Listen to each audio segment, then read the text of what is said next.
Bom, a OAB agora está gostando muito de cobrar peças que antigamente não eram cobradas. A revisão criminal ela caiu apenas uma vez no 10º exame da OAB. Então, é uma peça que pode ser cogitada a cair a qualquer momento novamente. Já que a gente teve aí o RES, que também era uma peça que só tinha caído uma vez, que foi repetida. Nesse último exame, teve o agravo, né, de execução, que também não é uma peça muito comum. E eu trouxe a peça aqui para a gente poder ver por que era cabível, como identificar a revisão criminal. Jane, no dia 18 de outubro de 2010, na cidade de Cuiabá, subtraiu o veículo automotor de propriedade de Gabriel. Tal subtração ocorreu no momento em que a vítima saltou do carro para buscar um pertence que havia esquecido em casa, deixando-o aberto e com a chave na ignição. Jane, ao ver tal situação, aproveitou-se e subtraiu o bem, com o intuito de revendê-lo no Paraguai. Imediatamente, a vítima chamou a polícia e esta empreendeu perseguição ininterrupta, tendo apreendido Jane em flagrante somente no dia seguinte, exatamente quando esta tentava cruzar a fronteira para negociar a venda do bem que estava guardado em local não revelado. Em 30 de outubro de 2010, a denúncia foi recebida. No curso do processo, as testemunhas arroladas afirmaram que a ré estava realmente negociando a venda do bem no país vizinho e que havia um comprador, terceiro de boa-fé, arrolado como testemunha, o qual, em suas declarações, ratificou os fatos. Também ficou apurado que Jane possuía maus antecedentes e reincidência específica nesse tipo de crime, bem como que Gabriela havia morrido no dia seguinte à subtração, vítima de infarto sofrido logo após os fatos, já que o veículo era essencial à sua subsistência. A ré confessou o crime em seu interrogatório.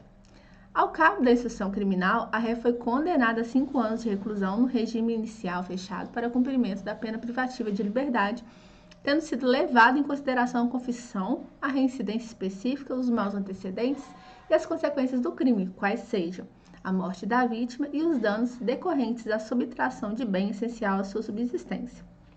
A condenação transitou definitivamente em julgado e a ré iniciou o cumprimento da pena em 10 de novembro de 2012. No dia 5 de março de 2013, você, na condição de advogado de Jane, recebe em seu escritório a mãe de Jane, acompanhada de Gabriel, o único parente vivo da vítima, e se identificou como sendo filho dessa. Ele informou que no dia 27 de outubro de 2010, Jane, acolhendo os conselhos maternos, lhe telefonou indicando um local onde o veículo estava escondido. O filho da vítima, nunca mencionado no processo, informou que no mesmo dia do telefonema, foi ao local e pegou o veículo de volta sem nenhum embaraço, bem como que tal veículo estava em seu poder desde então.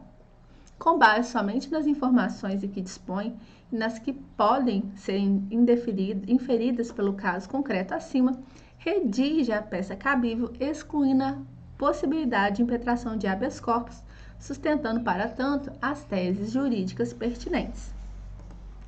Então, fica claro, né, que houve a condenação, que houve a tramitação do processo, só que surgiu ali depois da execução da pena, já na fase de execução, uma informação, né, uma testemunha, na verdade, que poderia alterar os fatos e a condenação. Nesse caso, o que foi cobrado? O candidato ele teria que redigir uma revisão criminal com fundamento no artigo 621, inciso 1 e ou inciso 3 do Código de Processo Penal, devendo ser feita uma petição única, né, dirigida ao desembargador-presidente do Tribunal de Justiça do Estado de Mato Grosso, onde o candidato deveria argumentar que após a sentença foi descoberta a causa especial de diminuição da pena, previsto no artigo 16 do Código Penal, qual seja o arrependimento posterior. O agente, anteriormente ao recebimento da denúncia, por ato voluntário, restituiu a res furtiva, sendo certo que tal restituição foi integral e que, portanto, faz jus ao máximo da diminuição. Assim, deverá pleitear, com base no artigo 623 do Código de Processo Penal, a modificação da pena imposta para que seja considerada a referida causa de diminuição da pena. Além disso, o fato novo comprova que o veículo não chegou a ser transportado para o exterior, não tendo sido iniciado qualquer ato de execução referente à qualificadora prevista lá no parágrafo 5º do artigo 155 do Código de Processo Penal. Por isso, cabível a desclassificação do furto qualificado para o furto simples, do artigo 155 caput do Código Penal. Como consequência da aplicação da causa especial de diminuição da pena prevista no artigo 16 do Código Penal e da desclassificação do delito, o examinando deverá desenvolver raciocínio no sentido de que pese a reincidência da revisionanda, o STJ tem entendimento simulado no sentido de que poderá haver diminuição do regime, poderá haver a atribuição do regime semiaberto para cumprimento da pena privativa de liberdade, que é a súmula 269 do Superior Tribunal de Justiça.